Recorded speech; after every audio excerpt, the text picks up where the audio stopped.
Man, I'm walking different, talking different. Loved ones see the difference. I'm untalkative and distant.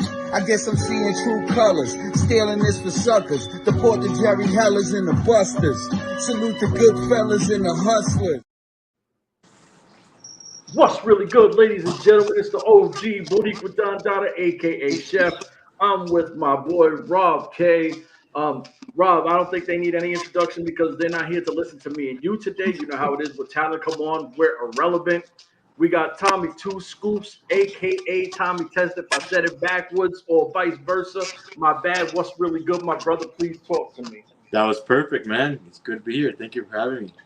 And I know, listen, usually we wait, but you said something, and I was like, yo, he's going to flex the title. You got something going on this weekend. We're going to start right off the rip with that. Yeah, let's go. So this weekend, I actually have a doubleheader out in Phoenix, Arizona. I'm going to be out with Phoenix Championship Wrestling. That's actually the largest independent promotion in Arizona and probably the second or third largest in the whole West Coast. I'm actually the tag team champion out there. So we have a big title defense coming up. This big, heavy guy, my partner N.W.A, and I were going to be taking on the Golden Era, a.k.a. the Working Men. And they've been a staple in tag team wrestling in the West Coast over the past decade. So, you know, it's going to be a good challenge for us, a good test there. But that's why they call me Tommy Test, because I'm here for the test. And then also for the main event, it is a over-the-top rope Royal Rumble style battle royal. And the winner actually gets a shot at the heavyweight championship. Ooh. So like the winner is the number one contender. So I could potentially leave the next show with 2 bouts. Listen, Nice. we don't, where can we don't find know that? those guys. We're not talking to them, so they're completely irrelevant. You know what I'm saying? Hopefully you just walk in there, beat the piss out of them, go up in the Rumble, get that, double up. Listen, it'll be Tommy 2 champs. You know what I'm saying? Yeah, Like, I know a thing or two about doubling up. Rob, what you got? Oh, I was about to ask where can we find that online? Is it streaming, or do we have to wait till it's over, or is it just kind of a local event? Streaming live. I'm not too sure if it's going to be live. We've done some live stuff before. I don't have 100%, but the best way to see it all is going to be on the YouTube channel, Phoenix Championship Wrestling YouTube channel. What we do is after the show, it's a big kind of deal. I think we have already 590 tickets sold, and that's not counting walk-up and anything. First 3 rows, 1, 2, and 3, first 3 rows sold out. It's like 100 and some chairs the day of the last show. So your best wrestling to find it on YouTube. That being said, there's a lot of people do like the live links. But if you want to see it in person, it's going to be at the Eagles Community Center on Broadway and Mesa Drive. So the west side of Mesa. That's kind of been it's going to be where we usually do our shows. Last show, we're at the Jefferson Community Center, different venue. But we're going back to our old place. So it's going to be a little bit of a homecoming show. And ain't nothing better than home. You know what I'm saying? Oh. Like, that's your crowd, what you built. Absolutely. So you've been touring lately too, so this will be a great homecoming for you, especially if you can pull off the double header there. Because I know not terribly long ago you were out in my neck of the woods, and then doing my cursory research, I've seen you out in Colorado and whatnot too. So, but I do have to ask, how did you end up in Moline, Illinois, being a West Coast guy? Well, my goal is actually always to not just travel in the United States, but travel the world. I actually just secured a booking last week for St. Louis, so I'm going to be heading out east again. And even more east, I actually bring in one of my buddies from New England to come to Albuquerque to wrestle on the 19th, so next weekend. And in return, I'm going to be heading out to New England later on this year, date to be announced. But I found myself out there in the Quad Cities, right? That's what it is, Yeah. Quad Cities. Which is small world. I actually met a family from Las Vegas, New Mexico, my hometown, at that show in Moline. What are the odds? So I'm actually personal friends with Valentino Loca. Right. She's from a super small town up north in New Mexico. That's close to where I'm from. We knew a lot of the same people. She came down to do one of the Albuquerque shows out here, and she was like, "You're really good," and I was like, "Thanks, I try." And she's Yeah, like, I do what I do, you know. He's like, I told my guys about you, and they sent me a list of dates, and they said, hey, what of these dates work best for you? So I talked to Turbo Tony, who is my travel partner. We've been touring the Southwest together, and we sent some videos in, and they got back to us, and they're like, does this work with you? Works with us. So sure enough, it all kind of worked within my schedule. I've been very busy this year. I've only had 2 Saturdays off. And one of them was about 2 weeks ago. It was my birthday, and I could have been in Utah or in Denver, but I chose to stay home, and I wanted to do some fishing, but it was flooding and muddy and stuff, so I couldn't do anything like that. And the other weekend was my wife's birthday weekend in February. So besides that, I've been gone every single weekend this year. So it's been a tour around 13 states now, I've counted. Oh, nice. So I got to ask him because I let Rob usually rock with these, and I ask my crazy little questions, anti-wrestling stuff. But I'm a big fisherman guy, right? I love saltwater fishing. I don't know if you're doing saltwater or freshwater. I've never done saltwater, and that's something that I really want to do. We go out to Long Beach for BCW Ultra, and we go to the ocean. I've never been ocean fishing, but it just looks so fun. I always see the people doing it. But I'm a big river fisher. I think it's fun. It's a little bit faster pace. I grew up with the Pecos River, like walking distance from my house on our property. Country boy, on a farm. So it was nice to have our own little private piece of the river there. But mostly freshwater, especially I grew up in a very, very rural part of town. So Las Vegas, New Mexico is the nearest city. Population 13,000. What is it, like trout or bass? Trout? Mostly trout. There's some bass in the lakes. So there's a lot of lakes nearby. And everyone's always like, what do you do out there? There's nothing to do out there in the country. Like there's too much to do in my opinion, because it's which lake am I going to go to? Which river am I going to hit? Is it the Guayanas River, Pecos River? Camping, all that stuff. The hikes are just unreal, breathtaking. It's because we're actually at the end of the Rocky Mountain chain where I live there in northern New Mexico. And then just 2 hours east, and you're going to be at the Great Plains and you're in Lubbock, Texas. Wow. So you get the best of both worlds. And then 3 hours west, and you're in the desert of Phoenix. So I'm like in a prime area where I could, see it all. I'm pretty lucky where I grew up. It's crazy because, like, I'm born and raised Queens, New York, right? But I live in a small town now. So people are like, yo, you're not going crazy. I'm like, yo, you have no idea how calm it is. Like, to sit back, you relax. I see stars.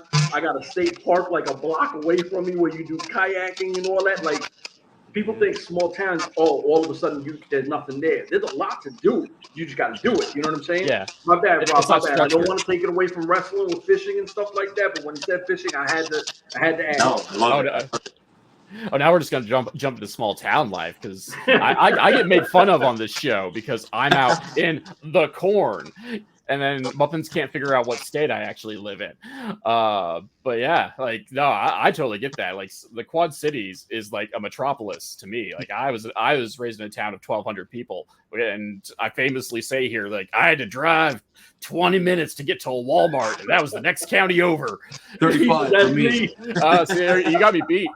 But yeah, so no, I get you on that front. So though that's the perk of the big city is there's wrestling. It's easier to get wrestling now, and that hurts to say like I'd like to go back to the farms, but wrestling's like 20 minutes for me. Unless we have Mercado, then it's down the hill. Right. What got you into wrestling? I've loved it all my life. This is a true story. You could ask my mom on this, fact checker. One of my first words was The Rock. It's just what as soon as I could talk. And my family grew up into it. So my grandfather always wanted to be a wrestler himself. He was a bit of a partier. This is going back to the late 70s. The independent scene was red hot in the Southwest. So Mike London Promotions. So he would do Amarillo, Phoenix, Denver, West Texas, Albuquerque. And they do a little loop there. And they would bring guys like Terry Funk, Andre the Giant was a guy. The Road Warriors came through. Ted DiBiase went before he was the $1 Million Man. Macho Man and stuff before he was Macho Man, So they got their starts independent circuits, and they would do these tours, these loops. And my grandfather, he worked construction, and he would go to different small towns. So he was in Grants, New Mexico, and they brought him to a job in Albuquerque. And so they lived in a hotel. And so at the hotel, there was a little bar across the street. And this weekend, they're telling my wife these stories because she knew the family and stuff. And my grandma was telling us all these stories. But so I just got all refreshed and all this. But I grew up hearing these stories where they'd come to town. The wrestlers would come like every other week or so or something like that. And that's where they'd go is they stay in the hotel that my grandfather lived in, and they'd party at the bar. Wow. So before we knew it, my grandfather being the social butterfly that he was, Ted DiBiase was in his living room. So there's pictures of like the Road Warriors and like Andre the Giant holding my dad and my uncle. So they grew up ultra fans because they ended up getting front row tickets because they knew the guys. So every time they were in Albuquerque at the Civic Auditorium, every time they came in, they were front row. And, you know, for them, they were like a poor kind of family, 3 boys, you know, and all of a sudden the Super Bowl hit them once a week or once a month. And so I grew up with my dad liking it. And I'm the youngest of 3 brothers myself. So my grandfather was one of 3 boys, my dad's one of 3 boys, and I'm one of 3 boys. Wow. All wrestling fans. But being the youngest, my older brothers were really into it, and I was kind of the test dummy. You were the one they picked up to do moves and. Oh yeah. And then I just always had like the hand-me-down stuff. So I was born in 1998, so wrestling was red hot in '98. So whenever I was old enough to understand, I had all the cool stuff. You know, I had like the Goldberg merchandise and that kind of stuff. So then I had all the toys and stuff from my brothers that would hand me down to me. But back then, we didn't get internet until I was 18 years old. Wow. So the only way to watch wrestling was old VHS tapes. And that was just my thing. And I don't always like sports, but my brothers were always like football, basketball stuff. And I was always wrestling. And I always just knew one day I wanted to do it, or I knew I was going to do it. Mm-hmm. Right. So, you know, what, like, I guess how I want to phrase it is, so what was that kind of like final, like, push that went like, yes, I'm going to get trained in this? Because, like, I'm not going to speak for Chef, but, like, I always went like, yeah, I want to be a wrestler. But, like, you know, to play the back in my day card, like, it was a bit harder to find a wrestling school. I mean, not horrible if I would have done the legwork, but, like, but even as I got older and could have found it, like, I still hadn't had that push. Like, what gave you that push to actually do training?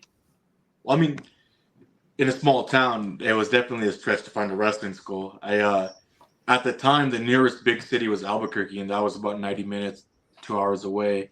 Thanks. And there wasn't an active wrestling school. There was a couple of people with backyard rings, but there was no kind of structure. There was no academy, nothing like that. And I grew up with thinking, like, I remember watching like Tough Enough, which now I'm personal friends with Marty the Moth, which is crazy. I wrestled in like every weekend or every first of the month in Denver for Rocky Mountain Pro, and like we just hang out. He texts me and stuff, and I'm like, oh, that's kind of insane to think about. But I always knew like I'm gonna do like a Toughen Up type deal, or I want to do like some sort of training like. You always see like in like the karate movies or the boxing movies, like the Rocky, like they have their area and stuff, and you train for a fight. I always saw myself preparing in that sort of way. So it's something I was looking for in a wrestling school is something with structure, something, you know. And so I didn't know anyone or anything. There was professional wrestling in New Mexico was dead because we have a commission out here, and the commission just pretty much gouges money out from everything. It is very hard to run a show. I think it costs around $6,300 just to put the show together. Yeah. And that's ballpark. It could be more and that's or less. Well, not much less. But anyway, the big defining moment was I've seen it all my life. I've told everyone all my life that I was going to do it. I told all my friends. I told my family. I was actually going into my senior year of college. So I just completed my junior year. And I was just about to graduate. I was going to be a teacher. And then I realized I don't want to be a teacher quite yet. I want to at least give it a shot because I'm always going to think, what if? Yeah. So I just turned 21 years old. That was my 21st birthday, and I moved 5 days later to Phoenix, Arizona. So I dropped everything. I dropped school. I left the house I was living in. I left the girl I was with. Dropped it all just for a tryout, 8 hours away. So it was a whole situation where I kind of picked a wrestling tryout over the rest of my life. And as dramatic as that sounds, it was literally like I had my whole family there, a little bonfire for my 21st birthday, and I was so happy, all my friends and everyone there, but I was also so sad because, well, they could finally 21, but like also I'm leaving in 5 days. So it was like pretty much a goodbye party as well. Bittersweet, right? But it felt like in the movie Ready to Rumble, you know, like when they're about to go to the big main event where they're in the small town and they all get in the truck to leave. That's definitely what it felt like because they had all the send-offs quite like that. And I Googled pretty much and I contacted a bunch of schools in Utah and Vegas. But the one in Arizona, the Arizona Pro Wrestling Training Center really struck out to me the most. And it wasn't the closest school by any means, 8 hours one way. And keep in mind, like I said, small town, so I've never driven in a big city, never lived in a big city. I moved out on my own. I didn't know anybody in Phoenix. And I just went up there all by myself. But the whole program they had before you even get your tryout was structured from, all right, here's the online portal. Well, we don't let anyone just in. Like I'm a former college athlete. Played rugby. I'm a national champion in rugby. Played a little bit of football. But the structure was like, what can you bring to our team? What assets do you have? What's your athletic background? Like just so they're not getting their time wasted. And then they only have 4 to 5 tryouts a year. And it's spring, summer, all seasons, right? Winter, fall. And then they have like a special one. So there's only 4 to 5 chances to get into this school. And then you get into a tryout. So basically they told me, well, if you want to come, this is the date you can show up. And it just so happened it ended up being June 29th. And this is the deal. It's 10 exercises. And the one rule is you can't quit. Because if you quit, sorry, try again next time. Yeah, so I was on a Zoom call with the 2 owners, Don Vitale and John Wolfgang, and they said, hey, so this is what you're going to do is you're going to get in the best shape of your life as of right now. So when you don't waste your time, your money, everything, come out here prepared. And I was in prime rugby shape because in that March, I won a national championship in sevens rugby, which is very hard on ESPN2. I thought my conditioning was straight. Wrestling conditioning and field conditioning is not the same whatsoever. So I got out to Arizona, and this is leading into the whole how I got into it. So this was my defining moment added on plus to how I got into it, I guess. So Rob, I'll answer your next question.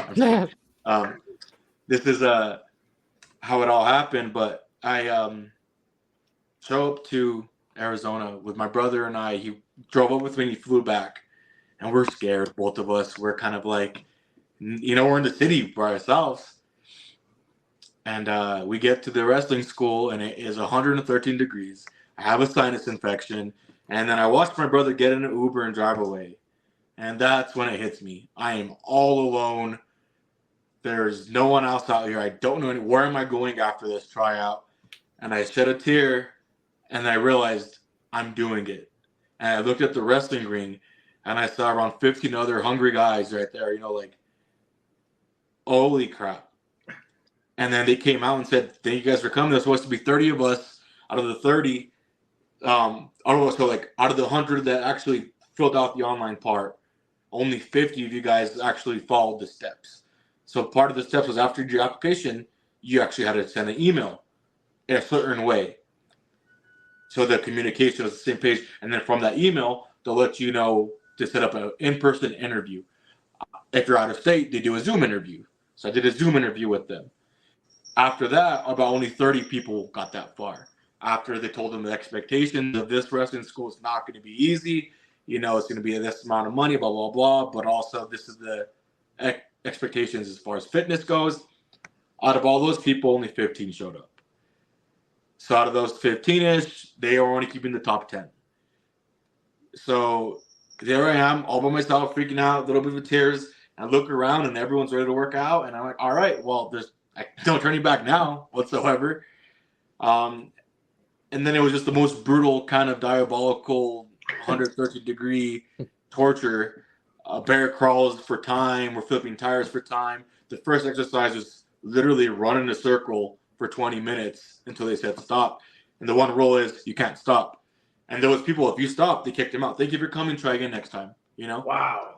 So very, very old school. And it was the most rewarding feeling after I completed it. And I'm one of the few actually from that class to actually do everything at 100%. So it means I completed each exercise, burpees, whatever, at 100%. So that's kind of the way how I got into it. And then this is what it looks like after you finish your tryout there. If you pass it, then they give you a date to come in, and then you start and you have a 6-week evaluation period. So in the 6 weeks, you don't even get to touch the ring. My first 6 weeks of training, I don't even get in the ring. I can't touch the ring. I can look at the ring, but that's about it. It's all on the outside. And it's all physical. It's 500 squats a day before you do anything else. And it's very, like, your feet can't move, and it's on their timing squats. So when they say down, type of a deal. Very military-like. And then the numbers they took from the tryout, you had to beat those numbers at the end of those 6 weeks to advance to the next class. So that was a standard. But if you already passed the standard, you had to beat those numbers, type of a deal. So I beat that, whatever, 100%. And then I finally earned the next 6 weeks to get in the ring. And I'm thinking, all right, now we're going to wrestle. No. It was just getting in and out of the ring and front roll, back rolls. That's it, the first 6 weeks there. Up, in, and out stuff. And then conditioning. Running the ropes as hard as you can. Had to pass that before I get to my next one. Then I got to lock up and stuff. And so at that point, they train you to respect the ring. Getting the best of your life because, it's very hard on your body. And if you don't trust yourself or your opponent, you know what I'm saying, you got to be comfortable with your strength and everything to put someone up on your back or allow someone to put you up in the air. So that's kind of where they come from. But yeah, that's kind of my background of when it clicked in my mind, I pretty much dropped it all to finally do my lifelong dream. So dropped everything for a shot. And then that was how my experience of getting into business was. So I got to ask you, because I have a few friends, they're independent guys, and I'm really cool with them. And they told me their first experience when they were trying to get into wrestling, that they seen the ring and the venue, and they were like, holy shit, this is small, right? Like, I think that a lot of these young guys, they think, or girls, they think like you're going into the performance center of WWE, and it's like nowhere close to that. You know what I'm saying? And a lot of people get discouraged with, is this it? Right? Like, they don't realize everything starts from somewhere. It's never going to look like WWE. You got to like earn your stripes and keep getting, in this industry. At any point did you feel, and is this what it is? Like, so my school itself is actually structured after the WWE Performance Center. Oh, in a smaller size. But he used to wrestle on NXT TV as Mickey Keegan. He's our advanced trainer, Max Axel. He's actually from the Northeast area as well, New Jersey, I believe, stuff like that. But he was in developmental for years. He was like one of the original vaudevillains before they swapped him out and made other vaudevillains. Anyways, he's our advanced trainer. And then Val Venus is a big part of getting the school together. And then Kevin Sullivan came and did his seal of approval, where he came to the school and actually helped make the criteria of like, all right, this is how we're going to do it. And then Gabriel Gallo and Dom Vitelli, Keepers of the Faith, who have just terrorized the West Coast in tag team wrestling. They're the head trainers around here, which Gabriel Gallo actually works for AEW now. And then Dom actually just got married and had a kid. So they kind of branched out the separate ways, but they're still the mainstays of our, their whole thing is keep the faith because they're the keepers of the faith. So everything we do is kind of in their footsteps. But just the amount of resources we have out there, connections we have out there, if you need a personal trainer, we got you. You need a milk pound, we got you. Like, they took care of us in every single way. Promo class, we got you. They bring in professional actors. I've done seminars with Too Cold Scorpio, Sin Bodhi. We're doing Jerry Lynn this Friday. He's going to be doing a seminar, which is like his second one in the past decade ever. Very rare appearance. He's going to be doing a seminar this Friday. So they just bring tons of resources in, but they take it very serious. They're super professional.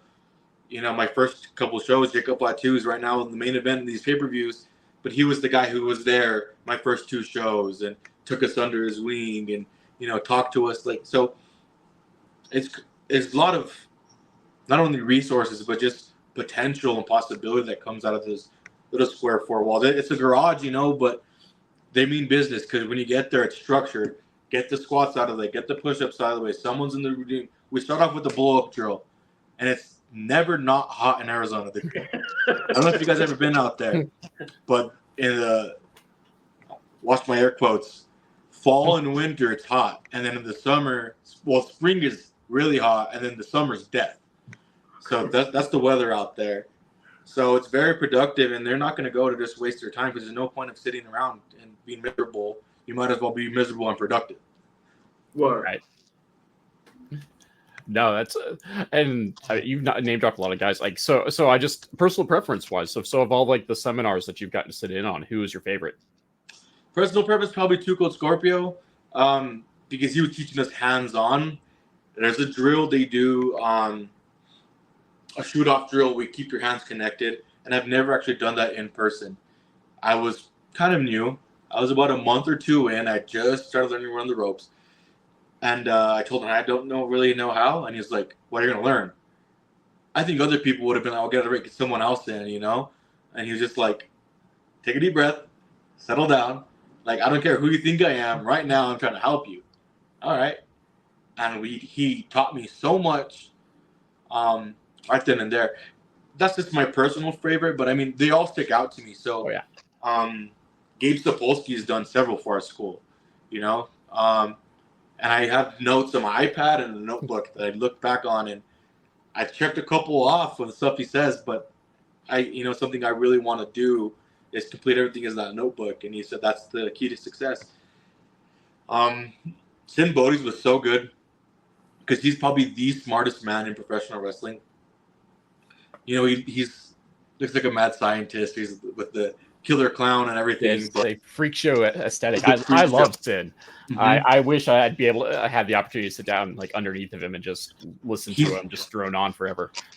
He's like definitely like as smart as a licensed psychiatrist, or the psychology he knows is just, he thinks of things that no one ever thinks of in pro wrestling, and he finds a way to teach it or relay that message to where everybody understands. And that's somebody who I've done his shows out in Nevada.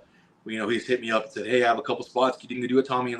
And he's someone, if I ever have a match, I could send it to and say, hey, what feedback could I get? Or what do you think about this? And he's always never let me down. He's always answered me, and he's someone that I look up to. Like I said, there's just resources out here on the West Coast that I never really thought were this close. So I got to ask you, because you flexed the title earlier, right? And a lot of people don't ever get to that spot. You know what I'm saying? So when you won, first time ever, you realized, oh shit, everything I work for, I'm holding a belt. What was that validation for you like? Oh, it was all a surprise. I didn't even know I was going to win. It was my 13th or 14th match too. And to get on the PCW show, this is our main show. So we have a student show, which is Slam U, and then PCW is our very competitive spot to get on. So I didn't think I was actually going to even get on those shows. And then I pretty much had a tag partner. We're a heel team. And I'll kind of wrap this all up into where I get to your question. But it was a one-off tag team that wasn't supposed to be a thing. So my tag team partner, MBW, Michael, he had a partner, and they were baby faces, and they were red hot with each other. Crowd loved them everywhere. While his partner had got hurt, was able to go. My partner had a concussion, wasn't ready to go. And so they didn't have a spot for us. And so they said, you know what? There's a pre-show match. Like, let's put these two guys together, see what happens. And the whole psychology behind it was, there's not a spot for you, so just go have fun, get your character over. And so I was just a heel, Tommy Test. I was 10 matches in, if that. I didn't know what I was doing character-wise. I just went out there and tried to hurt people. Body slam, that's what I did. Suplex, body slam, punch, kick. That's all I did. That's all I do still, basically. But that's all you need. That's all you need. But Michael was very animated, super, his whole character was the Megabit Warrior, and he was super. Oh, check that out. We're still trying to figure this stuff out. Savvy. This is probably him. But he actually does the YouTube page and stuff where he's like super smart. But anyway, we just got in the ring and we just entertained the entire crowd, and he brought my personality up. My personality was always just like, shut up, but we reflected on each other back and forth. So we got to the back and they're like, that was interesting. That was super entertaining. So they actually gave us a shot in the main show the next time as a tag team. And we did a move as a cutoff that ended up being our finishing move. I don't know if you guys have seen it, but it's the torture rack. I hit the rope, shoulder tackle. Yeah, it's insane. Helicopter, yeah. So we did it, and they were like, that was really cool. Do it again. All right, cool. Do it again. So I was a heel when he was a baby, and that was our team. As we'd argue during the match, but we ended up having the whole crowd laughing and 500 people, with us. And so when it got to actually winning the championship match, I was the heel. He was kind of in between because he was hanging out with me. But in that match, there was this uber young babyface tag team, David Reno and Fatboy Freddy, and the Suavecitos, who are a heel tag team, and then us. So it was a 3-way tag match. And we were the oddball in. They were established team, the champion, established teams, the former champions. And then it was the guys that shouldn't have been a team. And we stole the show. We stole the crowd. And, as far as wrestling goes, I did not know I was winning that night. And my family actually came, my aunts, my uncles, my wife, her family, their friends, my parents, my brothers actually came from New Mexico. So they traveled 8 hours one way to that show. And it was a shock to me. There's a video where we get the pin and I look at the ref and he rings the bell and I just fall over. That was all real reaction, all real feeling. The first thing I did was I won a Super Bowl. Yeah. I got it, and I jumped on that barricade, and there's a photo of it that PCW likes to use where I'm leaning up against my mom, my uncle, my wife, with the belt, this guy right here.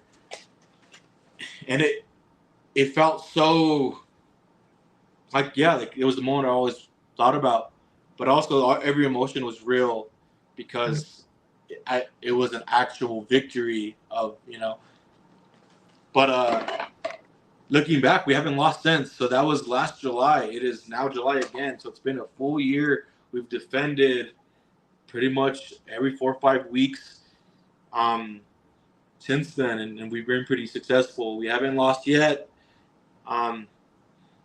Big match this weekend. Forget those guys. You're not losing, but not like it's awesome because you work so hard. You're a national champion. That's amazing. Because your whole life you played that sport, and this, boom, I do it, and it's never like a feeling like that. But when you play football for rugby as long as you did, you've been through the motions, and you got your payoff. With wrestling and being so new and trying to figure it out, and that one, it's got to, like you said, it's an amazing feeling. PCW Ultra's huge. And my fault, Rob, I got to ask him because I paid attention to some Slam U. Like when we interview people, I do a lot of homework on people, right? Like instead of just Googling some shit people do, I go through matches and everything. One of the things before we even do any homework, me and Rob also were saying, because we were trying to get muffins on, that you know how to work a crowd. We've been saying that as soon as Rob was like, yo, I met Tommy Test. I was like, yeah, homeboy knows how to work a crowd, blah, blah, blah. So when you sit back and you go, and now I watched you with Doink the Clown recently, right? I was like, I was going to bring up Doink here in a bit. Oh, go ahead. My fault. this coming August, it's the rematch. Tommy Test versus Doink the Clown at Winslow Mania 3 coming up. So, Rob, Michael, I don't want to steal your question. Go ahead. No, I was hoping to segue into it just because like the match, like despite the match had been fairly early in your career overall because like the videos that was like my 6th match, and like those little kids are douches too. Well, that was Face Doink, so everyone loves him. And not going into the semantics of what a doink is, but just the concept of like working Doink the Clown in whatever format Doink comes up, like especially being so early in your career. Like, what did you think about that? Because I know just because of the whole wrestling clown aspect, it's kind of polarizing. Like, not everybody was Matt Bourne, who was doing like the Heath Ledger Joker thing before everybody else. But I could see like a lot of folks just going like, no, this is garbage. Why? Like, what were your thoughts going into it? And then like, how have those thoughts like maybe evolved like in the last 2 years? Because like you literally slipped on a banana peel in that match. Like I laughed so hard. You got Mario Karted. Yeah, and that was probably that was the first time I ever felt actual confidence in the ring. That was one of my first singles matches. I was a heel. That was Tommy Test I was talking about earlier. Shut up. That was him. Looking back, that was one of the first times I ever felt actual confidence in the ring, but also so much fun. That doink, that specific doink is the most, how could I say, Carney meets maybe a little bit of, like he's Carney in the sense of a worker of outside the ring, but just experience is the word I'm looking for to keep it PG. He pretty much, all right, kid, all right, let's go. So much fun, especially when I was used to wrestling students, people around my area of experience, to wrestle someone that's wrestled 25, 30 years or so was awesome. To wrestle someone better than you is also the goal, right? I always want to wrestle people better than me to get better myself. So looking back on that match, I just pretty much took charge, and he told me to take charge of the match rather than listening and being like as a younger, you'd usually listen and stuff. Like leading you through the match. Leading you, but I led that match. It was my first time ever. So a lot of those ideas were mine. Wow. The tape idea was mine. The buzzer style, I was like, no, I'm gonna make this over the top. All right. I kept on selling the hand the whole night. Even at the end with the merch table, people, I can't shake your hand right now. Sorry, But also, as a heel, I wasn't gonna try to shake hands. But super fun, and that was another show because out there in Winslow, it's a very special show to us. So we're actually making our 3rd appearance, and it's Winslow Mania. What a perfect name! But that's another small town that's near to my heart because it's like my hometown, Las Vegas, New Mexico.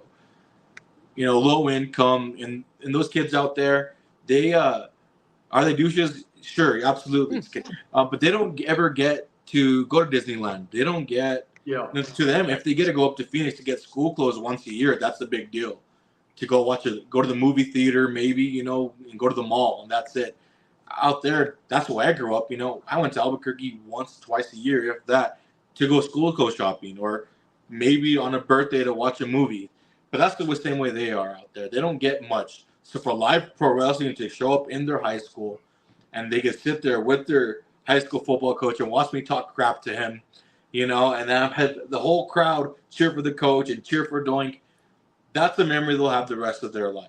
Yep. Because to this very day, I have people on my Facebook and Instagram that still talk about that match, about that show specifically.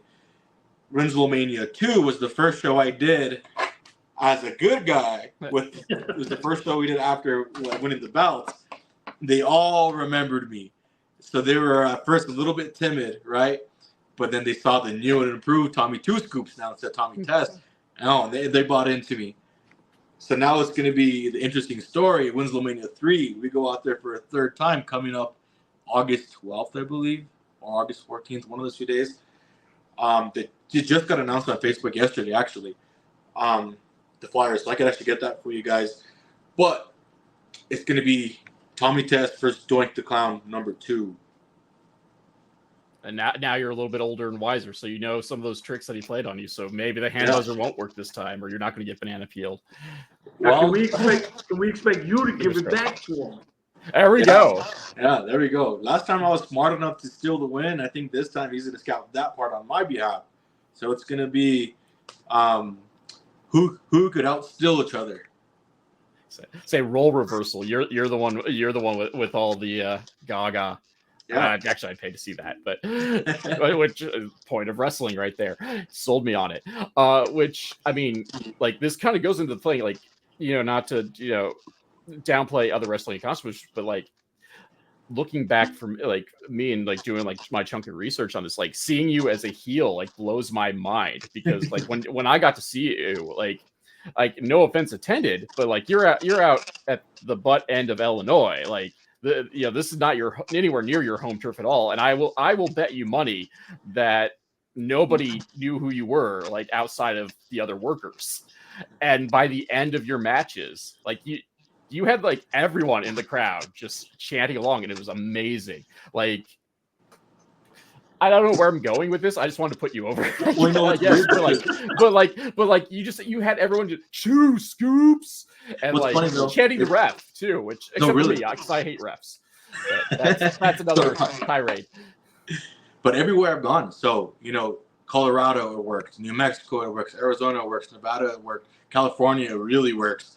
The 2 scoops, everywhere I've gone has been successful, and that all kind of happened by accident as well.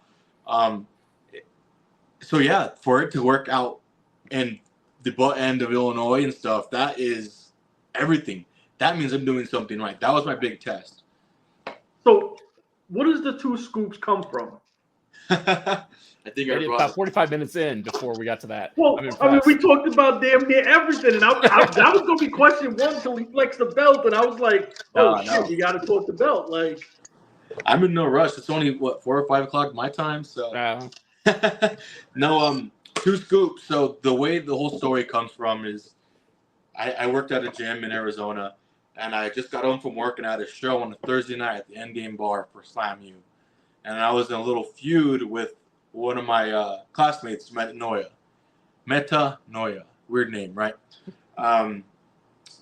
Filipino dude, really cool, really athletic. Crowd loved him. His character was kind of a rave character.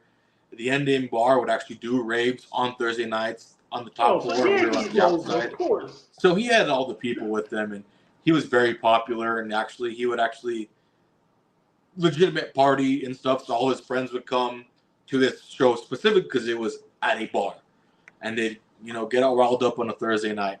And we do this show monthly, so we built up a little feud between us. And he'd beat me. And finally, I hit my boiling point, so I get out of the car, and I already cut a promo, but I'll make another promo. I want to build this up more because I know he has people going.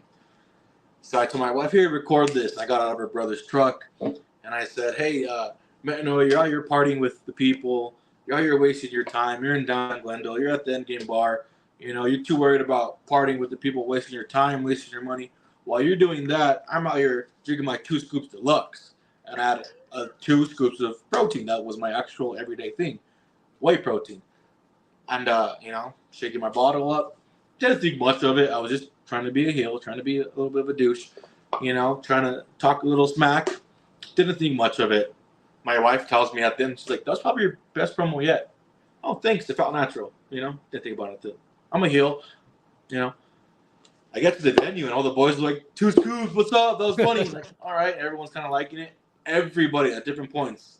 Oh, what's up, Tommy? 2 scoops? Oh, interesting. The boys liked it. And then Dom, who does not give many compliments whatsoever, he says, hey, I laughed at that. Oh, cool, thanks. Dom Vitale, the owner. So, all right. We did something cool, I guess. We got in the match. Crowd goes crazy for him. I'm in the ring. I have an amateur wrestling background, so I won districts and stuff in high school, and I did a little bit of that. So I did a double leg takedown, got it down, and I just went 2 points in my head, thinking 2 points, and the whole crowd went 2. I was like, okay, I'm a heel, don't do this. So whenever we did something else, he gets over me, I get back on him. Boom, and I say, 2 scoops. And the whole crowd just went, 2 scoops. So I stopped and looked at them, and they went crazy at that end. So I played with it a little bit more, hit a scoop slam, boom, 2 scoops. Put my foot on him, flex, trying to be a heel. The crowd repeated it again. So at the end of the night, they didn't necessarily turn on him, but they were cheering for me. Yeah. And I was a heel. I'm like, that's not a good thing. But I got to the back, and everyone was just like, 2 scoops, 2 scoops. And it was just, I went back to work the following week, and everyone was like, dude, you stole the show. You killed it. I was like, I wasn't even trying, But that's where, go to PCW Ultra. I mentioned that earlier. So PCW Ultra, as we all know, is the biggest company in California.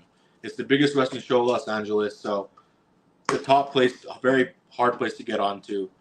My first ever time being a babyface singles wrestler was at PCW Ultra. So I've done tag team wrestling, a little bit as a baby, not really, 1 or 2 matches, and a lot of singles wrestling as a heel. So I've never once did a babyface singles match.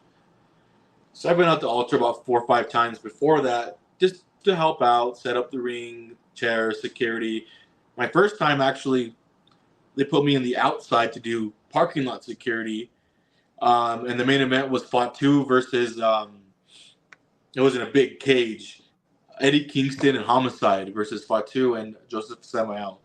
Craziest match. That was the one they went viral doing the moonsault off. Yeah, that was crazy. I'm in the corner watching that, and it was Hammerstone versus Mil Muertes. It was Sabu versus Bloodhunter. It was just the craziest show. And that's another moment where I sat there and I called my dad while doing security. This is the coolest thing ever. Like, I would do anything to get in this ring. Like, that's when I watched this and thinking, like, I want to get this good. I want to get on this level. I couldn't even fathom getting on a PCW Ultra show at that time, The amount of people, the lights, the cameras, the vendors, everything, like, the amount of talent. Like, and I drove up with Hammerstone, and so I'm like, I get to be around that a little bit for the first time. And to see, like, just his aura about him and everything. And I remember just being blown away with that first night of Ultra. I went a couple of times after that. Same thing, helped out, whatever. Nice to meet you. Training, uses a training. But this time specifically, it was June of last year. So my birthday is the 21st. This was the 19th, I believe. And I showed up, and Dom's like, bring your gear. Do you never know? Like, we were doing pre-show matches. Okay. So I'm the opening match of the pre-show. Nobody knows who I am. It's my first time being a good guy. My first time wearing a singlet. It's just a plain black singlet. It says 2 scoops in the back. And I get in the ring. We lock up. And this match is on my personal YouTube. You can see it. This is all funny because it's all the first time happening. We get in the ring. We lock up. He gives me the shoulder tackle. I don't bump. I yell 2 scoops in his face. And the whole crowd just repeats it. 2 scoops. 2 scoops. Shoot off, whatever. I give him the shoulder tackle. Crowd pops. 2 scoops. 2 scoops. Every single time he did a pin, this is all natural kind of thing, just me being myself, character. He pinned me. 1, 2. I kicked out at 2. Said scoops. And when I did that, the whole crowd reacted. I did that 2 or 3 times to the point where they were waiting for it. And then they went crazy when I did the kick out. And I can't make this up, but the remainder of the night, every single match after me, and the main event was Psycho Clown versus Jacob Fatu.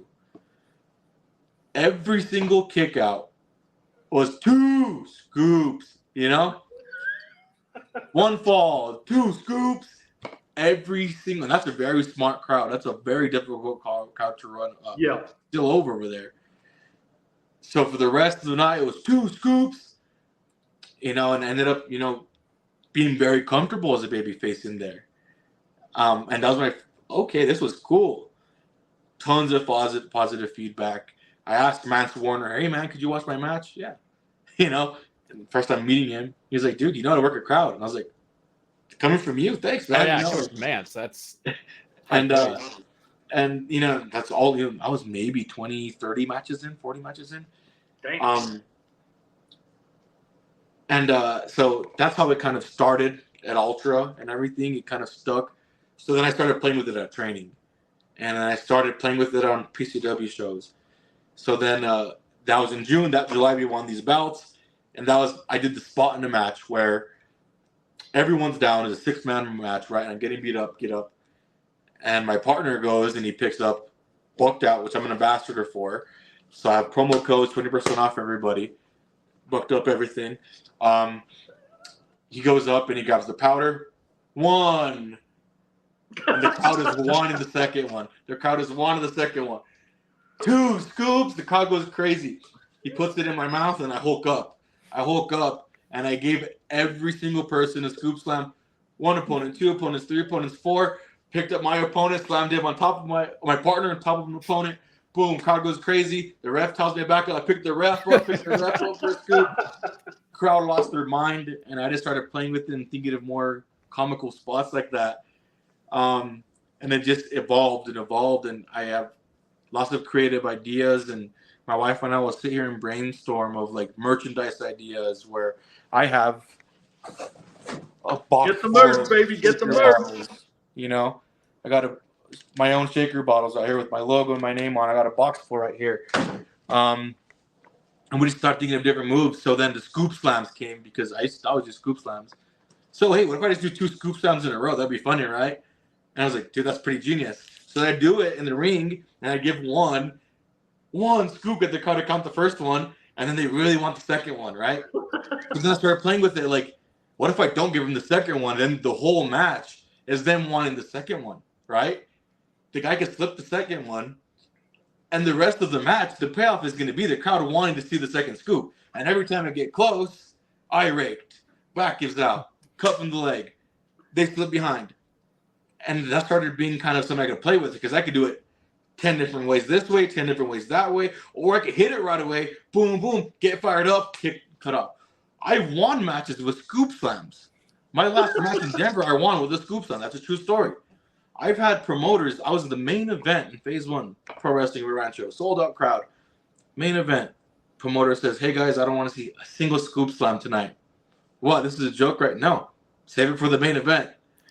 So by the time I finally hit, and I did a gauntlet match, so I was 25 minutes in to the main event on an already 2.5 hour show before the crowd even saw the first scoop slam.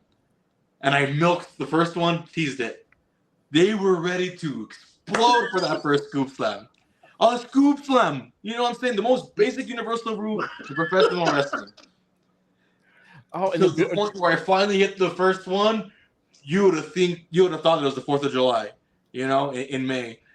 So it's something I just played with, and I take pride in asking my trainer Don Vitale, and you know these guys are super smart. The guys that train with out in New Mexico at the Prime Athletic Complex, Marty the Moth. Hey, what do you think about this? And they help me feed to the point where it's like Marty this last time told me like, hey, you should really let me get you some custom music. I know a guy. Oh, sweet. And say the 2 scoops in front. Oh, so we're working on that right now. They just sent me the email like 10 minutes before we hopped on here. Gone to the point where Dom was like, dude, get these shaker bottles. The kids are going to buy them. Sure enough. Playing in, to the point where my wife said, hey, let me create you some gear. So I right now have about 8 or 9 singlets that she created that are night and day. And that's one of the biggest compliments I usually get is like Sheik, which is a guy that, as you guys know on this page, is hard to impress. Rob, my fault. I got to ask. We talked way too long because he's busy. You know what I'm saying? But all right, so your wife is creating singlets, right? Okay. Do you fuck with comics at all? Absolutely. That's there. They're all inspired in some sort of nerdy way. Oh my God! Which goes well because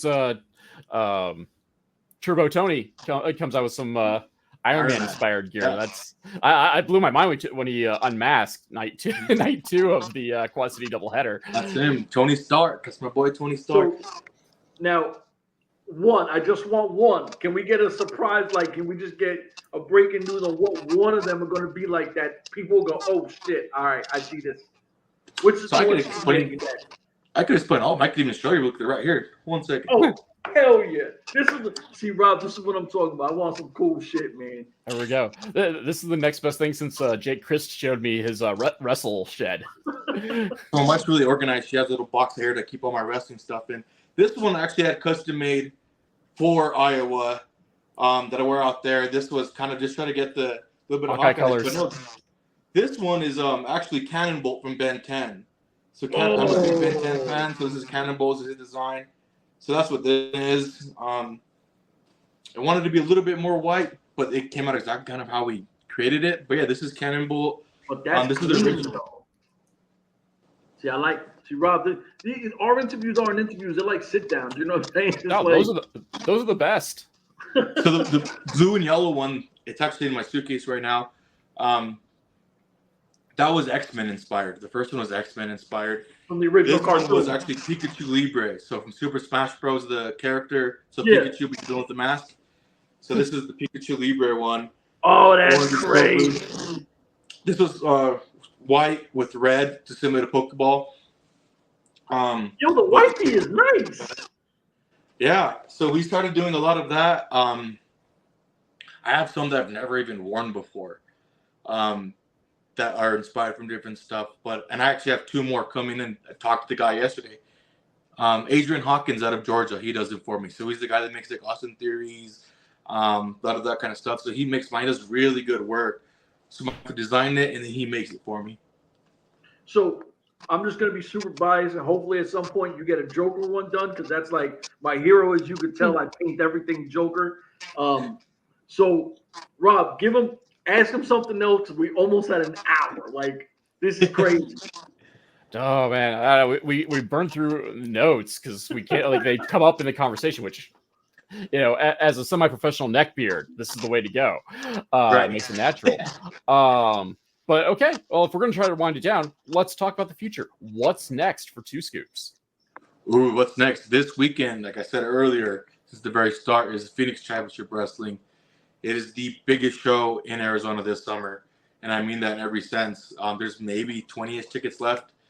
It's going to sell out. We usually do title match, main event this Saturday. The weekend after that is going to be July 19th. I'm at the historic El Rey Theater in Albuquerque, New Mexico for Duke City Championship Wrestling. That is going to be another cool show in a cool downtown area. We sell like 500-600 people every time as well. I don't know exactly what I'm doing that night, but Turbo Tony and I did steal the show last month, so I'm hoping to tag with him. The weekend after that, I'm actually took a break for that weekend. It's my mom's retirement party, and my dad told me you cannot wrestle this weekend because I was originally booked, and he made me change the date so I can make my mom's retirement party, but I'm not complaining. But the weekend after that, I'm back in Denver, Colorado for Rocky Mountain Pro for TV tapings, 2 days there. And I believe that's the 1st of August that weekend, or the first Friday of August, whatever the date that is. I'm booked every single weekend in August, and actually pretty much going into October, because the second weekend of August is Winslow Mania 3, and that's going to be the big one versus Test versus the Clown. There's so many dates right now I can think of. There's a calendar right in front of my face for this month. But yeah, I'm booked every single weekend in August. So then after the Winslow Mania is going to be Duke City again. And then August 24th, that's the big one, Phase 1 Pro. I'm the main event out there in a blood grudge match against Kevin Koa, who is my longtime rival. That's a big payoff match we've been building up for 5 years in the making. Oh, actually. Wow. So we're doing that one coming up on August 24th. The weekend after that, I'm going to be back in Denver for TV tapings, Rocky Mountain Pro. The weekend after that, I'm in La Mesa, Texas, which is about an hour away from Lubbock, for South Plains Championship Wrestling. Weekend after that, I believe, is PCW, our big show, which is our WrestleMania one. So anyways, I'm booked every single weekend up until October. And then October is going to be the next Ultra show. And that one is the weekend before the Halloween, I believe. Dang. All right. Man, listen. all over the place. So if you can just plug everything you want to plug so we can get you up out of here. Oh, sweet. I'm sorry I took up all your time. It's probably sun's going down on your side of the world. No, so plug it all. So follow me on Instagram. It's Tommy2Scoops _ So Tommy and then the number 2 Scoops _ I've been trying to grow that page. I'm over 2,000 followers now, and it's about 1,000 more last year. That's pretty much where I promote all of it. On Facebook, it is Tommy Test Wrestling. On TikTok, I believe it is also Tommy Test Wrestling there as well. But I just got my link tree straight and solid. So if you go to my Instagram, you can find all my socials and everything there. That's what I want to plug. Also, if you're interested in pre-workout, protein, supplementation, if you use my promo code, Mr2Scoops, you get 20% off all booked up products. So my link is also on my Instagram bio there as well. And if you have any questions about fat loss, muscle building, send me a message. That's what I do for a living. Let me know, and I can answer it for you and get you in the direction you need to be. Bang. So listen, we talked the homies ear raw for over an hour, which I was like, holy shit. I looked at the clock. The wife is looking at me like, homeboy, you ain't made dinner yet. So it is what it is. For myself, these two, we out of here. Deuces. Deuces. I get it.